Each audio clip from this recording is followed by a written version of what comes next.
Friends, this is a channel about real life. No sugarcoating, no lies, only men's stories full of struggle, betrayal, and loss. It's about those who life knocked down, but who still found the strength to rise and keep going. If you seek honesty, strength, and inspiration, you're in the right place. Michael was 45, and he felt time like a slow stream devouring every moment of life.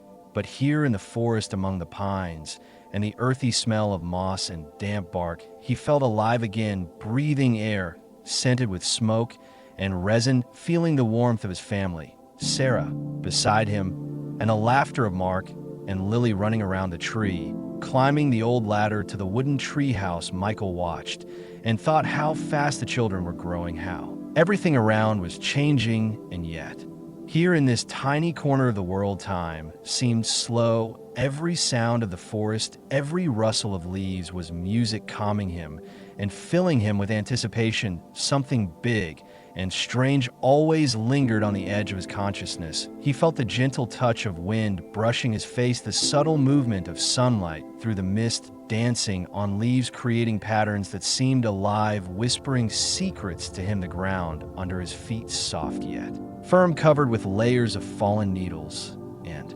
moss, and he sensed the presence of something unseen around every tree, every shadow.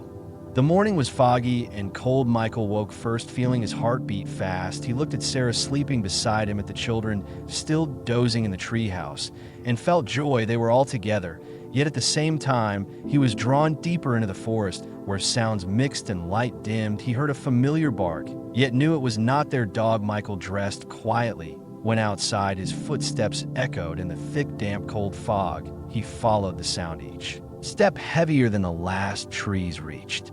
Out with branches like hands, shadows ahead seemed alive, watching him. The mist twisted, creating shapes like faces. He shivered, walking deeper, listening to whispers carried on the wind, sounds amplified in the stillness, rustling leaves, snapping twigs, distant echoes of voices from nowhere. Every step, an uncertain journey. He saw a castle among the trees he had never seen before, dead and abandoned outside. Yet inside, light flowed from windows like rivers of warmth. Michael felt fear, but could not stop. Something unknown called him step by step. He entered air, thick and warmer, yet heavy smell of old leather-baked goods, and a sweet, mysterious scent filled corridors. Light flowed along walls like river, shadows moved like living creatures watching him. He walked further, time dissolved. Minutes became hours, hours became night's walls seemed to breathe, floors creaked in rhythm with his heartbeat. He felt watched, alone, simultaneously. He saw scenes changing before his eyes, children laughing and crying simultaneously, barking, turning into whispers, laughter merging into one. Michael tried to understand where he was, what was real, what was not. His heart raced, mind tried to keep him grounded. Castle corridors, long dark old portraits and figures moving in shadows, his own shadows merging with them. He felt strange unity, presence, old alive echoes of music calling him deeper into rooms and halls stretching endlessly. Then he came across a room. A figure stood in front of a large window, dark silhouette like a statue or spirit. Michael felt fear, curiosity, raised his hand, felt figure respond, subtle movements, vibrations inside. Castle creak of doors, floorboard squeaks, quiet laughter merged in consciousness. He felt night would never end. Hours became endless. Michael wandered castle around him. Time and space blended. He remembered previous trips with family. Laughter play here in clearing memories gave strength to go on even when mind doubted reality. Heartbeat like life and death game. Every sound, every rustle strengthened resolve. Michael wandered deeper through the castle corridors, shadows, shifting shapes, dancing along the walls, whispering secrets he could not understand. Every step echoed like footsteps of those long gone. He remembered the laughter of Mark and Lily climbing the treehouse ladder, the warmth of Sarah's hand in his own moments spent by the fire, telling stories of their past adventures. He felt connected to them across time and space. Yet here in the castle he was utterly alone, the air thick with the scent of Old books, candle wax, and damp stone, each breath heavy and sweet and slightly acrid. He paused, listening to the faint murmur of voices, as if the walls themselves were speaking to him. Every door he opened led to another corridor, another room, the floorboards creaking beneath his weight, shadows pooling in corners, forming shapes. He thought he recognized faces of strangers and loved ones blending with the mist that poured through the broken windows. He moved, cautiously yet compelled by an unseen force. Every sense heightened. The fog of the forest outside seemed to creep inside, following him through the halls.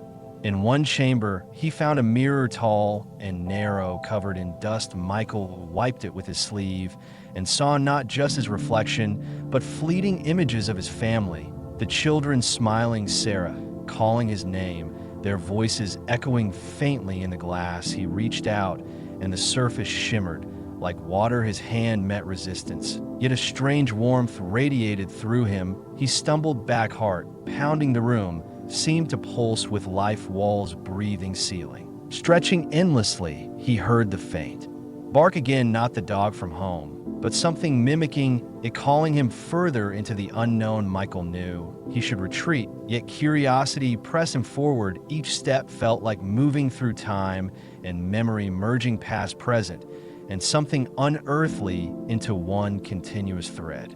He entered a library, vast and towering, shelves filled with ancient tomes and manuscripts, some pages moving as if turned by invisible hands. The smell of parchment and ink, thick and comforting. He saw drawings of creatures half hidden in shadow, landscapes twisted in impossible angles, diagrams of stars and constellations, unfamiliar yet eerily familiar. He ran fingers along spines, feeling the hum of energy beneath his touch. Michael sat on a cold wooden chair, opened a book, and read passages aloud. Words that seemed to resonate inside him, making the air vibrate. He closed eyes, imagining Sarah and the children playing in the clearing, the sunlight filtering through trees, the gentle rustle of leaves, the distant murmur of water, and he felt a strange comfort amidst the fear. Time lost meaning as he wandered from room to room, halls twisting and folding on themselves. He encountered statues frozen in mid-motion, their eyes seeming to follow him, lips parting to whisper secrets of the castle. Each corner revealed new visions, shadowy figures gliding silently across floors, invisible yet palpable whispers in ears. He could not locate the source of the bark, repeating over and over, urging him onward, every shadow a challenge, every light a promise. Michael felt himself stretching between reality and dream, between memory and the present. The castle seemed alive, feeding on his awareness and giving back glimpses of truths he could not name. In a narrow spiral staircase, he climbed higher, feeling the chill of ancient stone pressing against his skin, each step echoing like a drumbeat, counting the hours of night without end. He reached a circular room, windows looking out into a swirling fog beyond which he could just make out the shapes of the forest, the trees, twisted shadows moving as if alive. He felt an overwhelming mixture of awe and terror, and yet a strange calm. He understood that he was part of this place, somehow bound to its rhythm, its breath. He could feel the heartbeat of the castle synchronizing with his own, and he knew the night would leave a mark inside him forever. Michael descended from the spiral staircase into a hall dimly lit by flickering torches. The shadows on the walls twisted and merged, forming shapes that seemed alive. He heard distant whispers, laughter, crying, and the faint bark urging him onward. He paused, remembering Sarah's gentle voice, calling him for breakfast, Mark, and Lily running across the lawn, playing games. He felt a pang of longing for the warmth of home, and yet he could not leave the castle. Its pull too strong, drawing him deeper into the labyrinth. Every step taken felt predestined, every turn a test of courage and perception. The air was thick and moist, carrying scents of earth, stone, and the faint sweetness of something he could not identify. He reached a wide chamber filled with broken furniture, tapestries torn and hanging from the walls, dust motes dancing in the torchlight like tiny spirits. He moved carefully, listening to the echoes of his own footsteps and the distant murmurs that seemed to come from the very walls. He noticed a door, slightly ajar, through which a faint golden light spilled. He stepped inside, finding a room filled with mirrors not reflecting his image, but scenes from his past, every mirror a window into a memory. He saw himself with Sarah, their first walk in the forest, holding hands, children laughing in the distant sunlight, filtering through the leaves. He saw moments of joy, grief, fear, and love, all layered together. The bark he heard now intertwined with laughter and cries of the children. He reached toward one mirror, and the surface rippled like water. He felt a pull stronger than ever, a sensation of being stretched between worlds of reality, memory, and the unknown. He staggered back, heart pounding yet compelled to continue his exploration of the endless castle.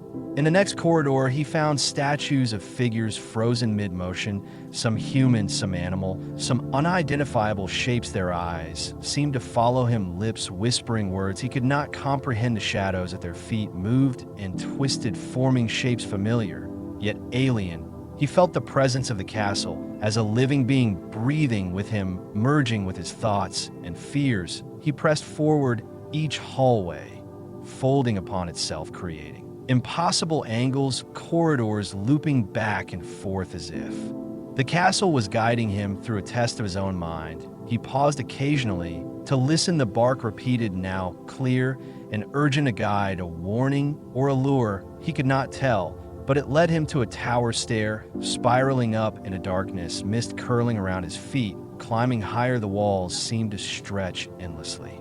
At the top of the tower, he entered a circular room, the windows looking out into thick, swirling fog, beyond which the forest appeared alive, shadows moving like creatures of mist, the wind carrying distant voices, whispers of the castle, its history of visitors long gone. Michael felt awe and fear mingling with a strange serenity. He closed his eyes, envisioning Sarah and the children. He imagined them safe in the clearing, their laughter mingling with the sounds of the forest. He felt connected to both worlds simultaneously, the castle within him and the world outside. He understood that this night would leave an indelible mark on his spirit, shaping his perception forever. He walked to the center of the room, standing before the window, fog curling around his hands, the bark echoing one last time inside him, a reminder of the threshold he had crossed between reality and something beyond. Michael stepped out of the castle into the dense fog of the forest, the air cold and damp, his breath visible in the dim light. He looked around, the trees twisted into strange shaped shadows, stretching like long fingers. The path back seemed uncertain yet familiar. He walked slowly, every step feeling the echo of the castle inside him. The bark he heard one last time, a memory and a guide blending with the distant laughter of his children. He felt the pull of home, and yet knew he had crossed a threshold, never to return to the man he had been before.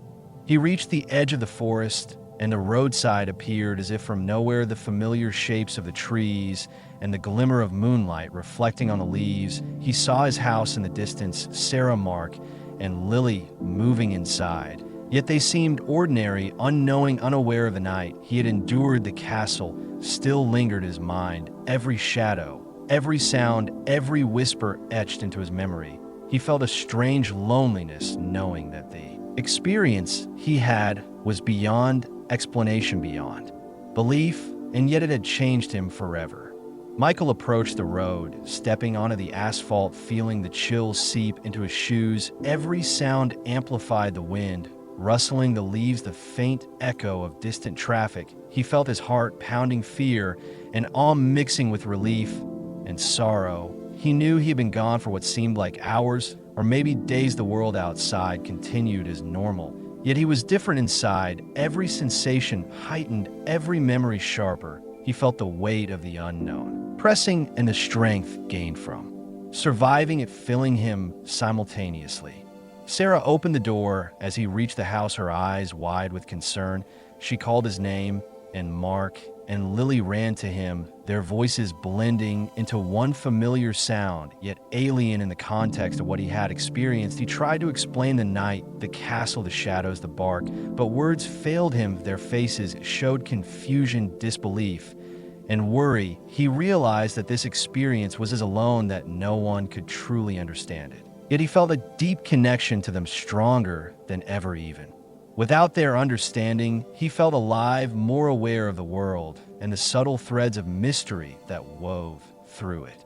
Michael settled that night in his room, staring at the ceiling, listening to the distant sound of the forest, the mist rolling in from the window. He felt the presence of the castle in every corner of his mind, every shadow reminding him of what he had faced. He reflected on fear, encouraged the thin line between reality and imagination, the profound impact of moments that change a life forever. He closed his eyes, breathing deeply the memory of the bark, the fog, and the twisted corridors of the castle.